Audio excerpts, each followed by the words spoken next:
मेरी क्लास में एक लड़कियां हैं और वो कहती हैं कि कादियानियों पे ट्रस्ट नहीं करना चाहिए। कादियानी ट्रस्ट नहीं करना चाहिए? जी, तो मैं क्या ना करो।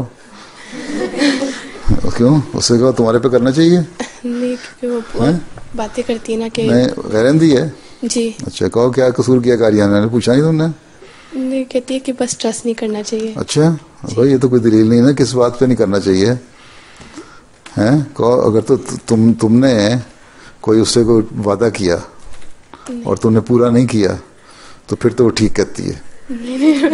अगर तुम सच बोलती हो और तुम अपने वादे को ऑनर करती हो हमेशा, तो उससे वो उसको बाकियों को पता है कि वो झूठ बोलती है। तो अपना नमूना, इसलिए मैं कहता हूँ ना, अपना नमूना दिखाओ, अपने अपने अपने हैं नमूना, पता ना क्या होता है, अपनी एग्जाम्पल सेट करो, हर एक को पता हो, ठीक है जी। कि ये अहमदी बच्ची जो है ये सच बोलती है हमेशा, अहमदी बच्ची जो है ये गलत काम नहीं करती हैं। तो वो जो मर्जी कहती रहे, 100 बातें करती रहे, वो लोग यही कहेंगे तुम बेशक कहो नहीं ट्रस्ट करना चाहिए, पर हमने तो देखा। तुम्हारा क्या नाम है? जाज़बा।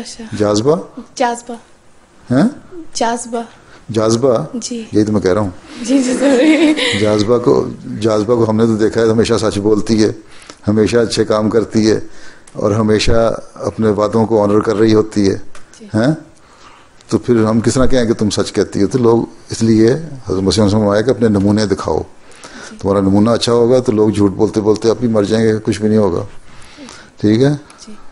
और अगर नमूना नहीं दिखाओगी, अच्छी अपने एग्जाम्पल नहीं अच्छे शो करोगे, अपने एटिकेट्स नहीं दिखाओगी, या दूसरे अच्छी बातों से रिफ्लेक्ट नहीं हो रही होगी तुम्हारी पर्सनैलिटी, तो फिर वो ठीक कहती है। जी।